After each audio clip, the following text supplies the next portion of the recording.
दिन निकला ही था कि ब्रह्मा ने सभी देवताओं को ब्रह्मलोक की ओर आते देखा।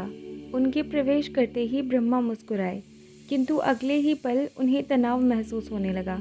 सभी दुर्बल और भूखे दिखाई पड़ रहे थे।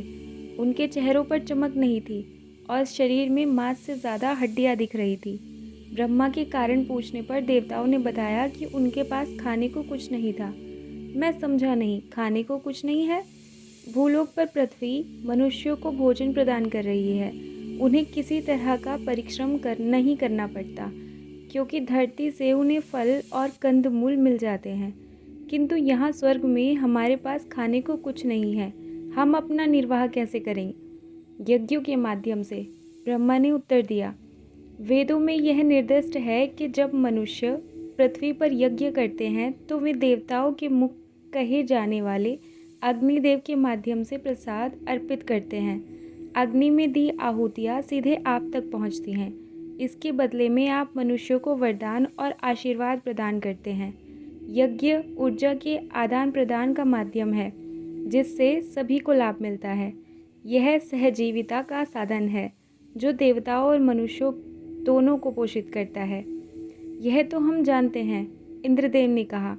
मनुष्य नियमित रूप से पृथ्वी पर यज्ञ भी कर रहे हैं, किंतु उनका प्रसाद हमारे पास नहीं पहुंचता। क्यों? अग्निदेव के कारण। वे अपना कार्य ठीक से नहीं करते, कामदेव ने शिकायत की।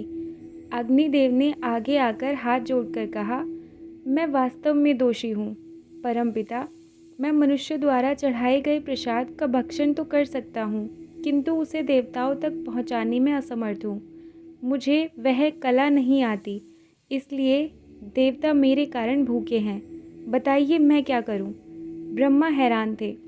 उन्होंने अपने चारों सिरों को खुजलाया, किंतु उन्हें समस्या का हल नहीं सूझा। फिर उन्होंने विष्णु से सहायता मांगी। विष्णु ने उनसे कहा, प्रकृति से प्रार्थना करो। माँ प्रकृति, वही हमारी सहायता कर सकती हैं। ब्रह्मा ने प्रकृति का आह्वान किया। प्रकृति के अनुष्ठान संबंधी प्रसाद की अधिदात्री के रूप में तुरंत एक देवी को उत्पन्न कर दिया। वह यज्ञ की आहुति को रूपांतरित करने और पृथ्वी एवं स्वर्ग के बीच एक महत्वपूर्ण आदान प्रदान को संभव करने हेतु लौकिक वाहक बनने वाली थी। आप ही अब हमारी जीवन रेखा हैं। ब्रह्मा ने देवी को आशीर्वाद दिया। प्रकृति ने आपको क्या नाम दिया है? स्वाहा। ब्रह्मा ने घोषणा की, अब से यज्ञ में अग्नि को अर्पित की जाने वाली प्रत्येक आहुति स्वाहा शब्द के माध्यम से समाप्त होनी चाहिए। यदि उसका नाम नहीं लिया गया तो यज्ञ में दी हुई आहुति देवताओं तक नहीं पहुँचेगी। स्वाहा के बिना उच्चारित किया गया कोई भी मंत्र फलहीन वृक्ष, विषहीन सर्प और अज्ञानी मनुष्य के समान होगा। वह यज्ञ अपूर्ण और अशुभ माना जाएगा। देवी ने देवताओं की रक्षा कर ली थी।